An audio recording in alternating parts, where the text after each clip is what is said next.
बांग्लादेश ने कभी भी इंडिया के डिफेंस के शोबे में ज़्यादा दिलचस्पी नहीं दिखाई। बांग्लादेश का सबसे बड़ा डिफेंस पार्टनर चीन है और चीन के इस एज को ख़त्म करने के लिए कुछ दिन कबल अमेरिका ने भी बांग्लादेश को अप्रोच किया था कि अमेरिका बांग्लादेश के साथ डिफेंस के सेक्टर में ताउन करना चाहता है। बहरहाल अमेरिका को अभी तक कोई क्लियर रिस्पॉन्स तो नहीं मिल सका इस सिलसिले में, लेकिन इंडिया को कई बार मायूसी हुई है और इंडिया की जानिब से अपने डिफेंस हार्डवेयर बेचने के लिए लाइन ऑफ क्रेडिट भी दी गई बांग्लादेश को, लेकिन फिर भी बांग्लादेश ने इंडिया से डिफेंस का सामान नहीं खरीदा।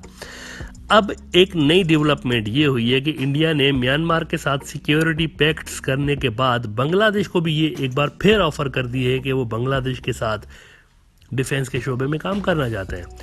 इससे आप इंडिया की तरह डेस्परेशन का लेवल देखें कि कैसे मुसलसल कई साल से कोई रिस्पांस ना मिलने के बावजूद इंडिया बार बार बांग्लादेश को ऑफर दे रहा है कि हमारे साथ डिफेंस से रिलेटेड शोबे में काम करें। इंडिया की इस डेस्परेशन का अंदाज़ा इंडियन डिफेंस मिनिस्ट्री के लोगों के इन लफ्ज़ों से लगाया जा सकता है कि हमारे शिपयार्ड्स बांग्लादेश के शिपयार्ड्स के साथ मिलकर काम करना चाहते हैं। बांग्लादेश की रिक्वायरमेंट्स के मुताबिक उनके लिए प्लेटफॉर्म्स बनाने के लिए हम तैयार हैं। अच्छा, अब इससे पहले कि बांग्लादेश में मौजूद कुछ प्रो इंडिया लॉबीज इस ऑफर को ये कहकर प्रमोट करना शुरू कर दें कि देखें ना इंडिया को कितना हमारा ख्याल है, इतनी बड़ी ऑफर इंडिया ने हमें दे दी हुई है, हमारे लिए नेवी के प्लेटफॉर्म्स भी बनाने को इंडिया तैयार है, तो इंडिया तो हमारा सबसे अच्छा दोस्त है।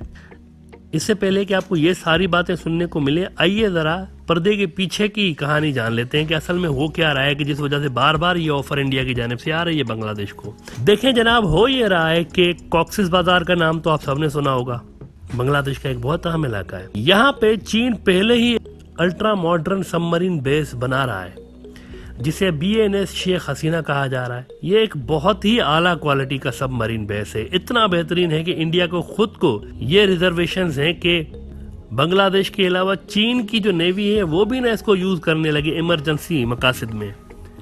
और चीन ने, आपको मालूम है कि बांग्लादेश को सबमरीन्स भी बेची हुई हैं पहले ही। ये कॉक्सस बाजार वाला जो बेस है ये 10,300 करोड़ टका की बड़ी रकम से बन रहा है। इससे आप अंदाज़ा लगा सकते हैं कि इसमें क्या क्या लेटेस्ट फैसिलिटीज़ हो सकती हैं। इसके अंदर हर वो चीज़ होगी जो कि एक कंप्लीट सबमरीन बेस में होनी चाहिए। बैरक्स से लेकर इम्यूनिशन डिपो तक हर चीज़ इसमें मौजूद होगी। और चीन की नेवी, जिसे प्लान कहते हैं, PLAN यानी पीपल्स लिबरेशन आर्मी नेवी, इसके जो टॉप कमांडर हैं वो इस बेस को खुद सुपरवाइज कर रहे हैं कि ये प्रोजेक्ट टाइम के साथ मुकम्मल हो जाए। अब इंडिया को दरअसल ये खतरा लायक हो गया है कि अगर चीन की नेवी यहाँ भी आ गई किसी न किसी रूप में, सपोर्टिंग स्टाफ की सूरत में ही सही, तब तो मुश्किलातें और भी डबल हो जाएंगी इंडिया के लिए, क्योंकि वहाँ जो ज़मीनी बॉर्डर है उन इलाकों में अलग मसाइल चल रहे हैं चीन के साथ। ऐसे में अगर नेवी भी, इंडिया की जो नेवी है, अगर वो भी चीनी रेडार्स के नीचे आ गई तो इश्यूज बहुत ज़्यादा बढ़ जाते हैं। ये वो रीज़न है जिस वजह से इंडिया इतना डेस्परेट है कि किसी भी तरह चीन को काउंटर करने के लिए उसकी कोई एंट्री मिल जाए बांग्लादेश के समंदरों में। और ये जो बहुत सारे प्रोजेक्ट्स चल रहे हैं उनमें से कोई एक आध प्रोजेक्ट ही मिल जाए ताकि नाम को ही सही इंडिया की प्रेजेंस तो हो वहाँ पर बांग्लादेश के पानियों में, जहाँ चीनी कंपनियां पहले ही बड़े पैमाने पर काम कर रही हैं। असल कहानी ये है जिस वजह से बांग्लादेश को ये रसगुल्लों जैसी मीठी मीठी ऑफर्स दी जा रही हैं इंडिया की जानिब से। इंडिया के सेक्रेटरी ऑफ डिफेंस प्रोडक्शन राजकुमार साहब ने ये तक कह दिया कि आकाश मिसाइल हो या हमारे रेडार्स हो, हमारी आर्टिलरी गन्स हो, जिसमें भी बांग्लादेश हमारे साथ काम करना चाहे हम तैयार हैं। आप ज़रा इनकी ऑफ़र की लेवल देखें, हम तैयार हैं, कोई भी आपकी कोई भी डिमांड हो हम तैयार हैं। देखें 2017 में जो $500 मिलियन की क्रेडिट लाइन इंडिया ने दी थी बांग्लादेश को, जिसके लिए फिर 2020 में इंडियन फॉरेन मिनिस्टर जयशंकर साहब ने ये कहा था कि हम रिक्वेस्ट करते हैं बांग्लादेश को कि इसको यूज़ करें। 2017 से लेकर 2020 तक 3 साल में ₹1 खर्च नहीं किया था बांग्लादेश ने, क्योंकि उनको ज़रूरत ही नहीं थी इंडियन वेपन्स की।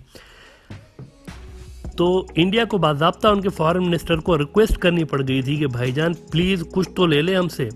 हालांकि इस अरसे में बांग्लादेश ने कई $बिलियन की जो डिफेंस डील्स थी वो की थी चीन के साथ। मतलब इंडिया इस हद तक डेस्परेट हुआ पड़ा है कि अपने वेपन्स बांग्लादेश को बेचने के लिए वो हर तरह की ऑफर को कंसीडर करने को तैयार है बांग्लादेश की जानिब से। लेकिन बांग्लादेश को इसमें कोई अट्रैक्शन नज़र नहीं आ रही, क्योंकि उनकी नज़र में चीन उनका नेचुरल डिफेंस पार्टनर है, जिससे बांग्लादेश अपने कुल हथियारों का 71% खरीद रहा होता है।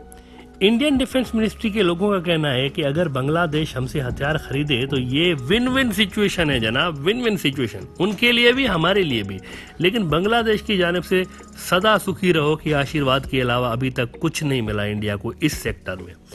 यहाँ पर एक और अहम बात यह है कि इंडिया ने अपना आकाश मिसाइल भी बांग्लादेश को बेचने का इशारा दे दिया हुआ है। तो ये आकाश मिसाइल है क्या, पहले ये समझ लें। ये एक कम दूरी का एक मिसाइल है, एक सरफेस टू एयर मिसाइल है जिसकी दूरी ज़्यादा नहीं होती। यानी ये मिसाइल फाइटर जेट्स हो गए, दूसरे जो मिसाइल अगर हवा में आ रहे हों बांग्लादेश की तरफ तो इनको न्यूट्रलाइज कर सकता है।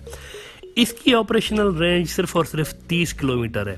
इससे पहले कि प्रो इंडिया हजरात वाह भाई वाह क्या बात है ये सब रिमार्क्स देने लगे, ये हकीकत भी जान लें कि 3 साल पहले चीन बांग्लादेश को पहले ही FM-90 जैसा खूनख्वार सरफेस टू एयर मिसाइल दे चुका है और बांग्लादेश इसके कामयाब तजुर्बे भी कर चुका है। इंडियन ऑफर से 3 साल पहले, यानी इंडिया 3 साल लेट है दरअसल surface to air missile Bangladesh को बेचने के लिए। ये जो चीनी मिसाइल है FM-90, इसको पहले ही बांग्लादेश की एयरफोर्स और उनकी नेवी दोनों इस्तेमाल कर रही हैं। इंडिया ने बांग्लादेश को अपने रेडार भी ऑफर किए हुए हैं। हालांकि इंडिया के सामान का हाल ये है कि अभी 2 दिन पहले ही क्या हुआ है अरुणाचल प्रदेश में, चीन ने अरुणाचल प्रदेश में सैटेलाइट जैमर्स लगा दिए हैं और इंडिया की जो सैटेलाइट्स हैं वो काम नहीं कर रही इन इलाकों में। तो इंडिया के जो रेडार हैं फिर वो क्या इफेक्टिवनेस दिखा सकते हैं। बहरहाल बांग्लादेश के पास ऑलरेडी चीनी रेडार भी मौजूद हैं जिन्हें SLC-2 कहा जाता है। दूसरे बांग्लादेश के पास जो रेडार्स हैं वो स्विट्जरलैंड के हैं जिन्हें स्काई गार्ड रेडार्स कहा जाता है। लिहाजा यहाँ भी इंडिया से पहले चीन पहुँच चुका है रेडार वाली फील्ड में भी बांग्लादेश के अंदर। इसीलिए इस बात की उम्मीद बहुत ही कम है कि बांग्लादेश इंडिया से ऐसी कोई चीज़ खरीदेगा जिसका ऑलरेडी उनके पास आला चीनी अल्टरनेट मौजूद है। इंडिया को चाहिए कि बांग्लादेश को वो चीज़ ऑफर करे जो कि बांग्लादेश के पास पहले नहीं है, यानी वो सारी चीज़ें जो कि बांग्लादेश ने पहले नहीं ले रखी चीन से और वो हों भी अच्छी क्वालिटी की। अगर इंडिया के पास वो चीज़ें मौजूद हैं तो वो बेचने की कोशिश करे बांग्लादेश को, वरना तो बांग्लादेश को ऑब्वियसली चीन की मार्केट ही अट्रैक्टिव लगेगी क्योंकि वहाँ पर बड़े ज़बरदस्त किस्म के प्रोडक्ट्स मौजूद हैं। गालिबन बांग्लादेश की जो डिफेंस एक्सपर्ट्स हैं उनकी नज़र में पाकिस्तानी मॉडल भी है, क्योंकि पाकिस्तान एक वक्त था कि बहुत ज़्यादा चीज़ें इंपोर्ट कर रहा होता था डिफेंस से रिलेटेड, लेकिन अब पाकिस्तान की जो डिफेंस इंडस्ट्री है वो एक्सपोर्ट करने लगी है चीज़ों को।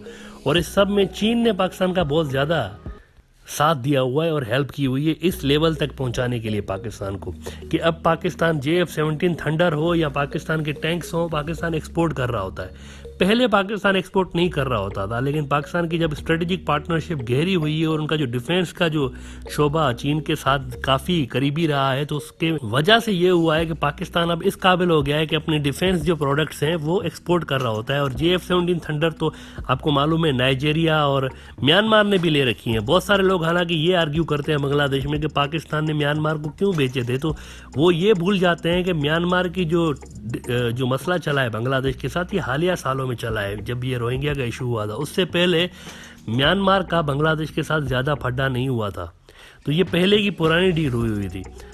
और इवन अगर बांग्लादेश पाकिस्तान को अप्रोच करता है JF-17 थंडर जहाज़ लेने के लिए, तो क्या आपको लगता है कि पाकिस्तान उसको इनकार कर सकता है? सवाल ही पैदा नहीं होता कि पाकिस्तान बांग्लादेश को JF-17 थंडर ना दे। लेकिन बात होती है प्रेफरेंसेस की कि बांग्लादेश किस चीज़ को प्रेफर कर रहा होता है। तो ये जो पाकिस्तानी मॉडल है गालिबन ये भी बांग्लादेश के जो डिफेंस एक्सपर्ट्स हैं उनकी नज़र में होगा कि चीन के साथ जब उन्होंने कोऑपरेशन बढ़ाई हुई है तो वो एक्सपोर्ट करने के लेवल पे पहुंच चुके हैं अपने डिफेंस प्रोडक्ट्स को। और इंडिया के साथ अगर वो लगे हुए होते तो इंडिया तो खुद रूस और इसराइल से हथियार ले रहा होता है। तो डिफेंस इंडस्ट्री को बढ़ाना भी एक अलग से फैक्टर होता है जो कि बांग्लादेश के जो एक्सपर्ट्स हैं वो गालिबन इसको भी कंसिडर कर रहे हैं।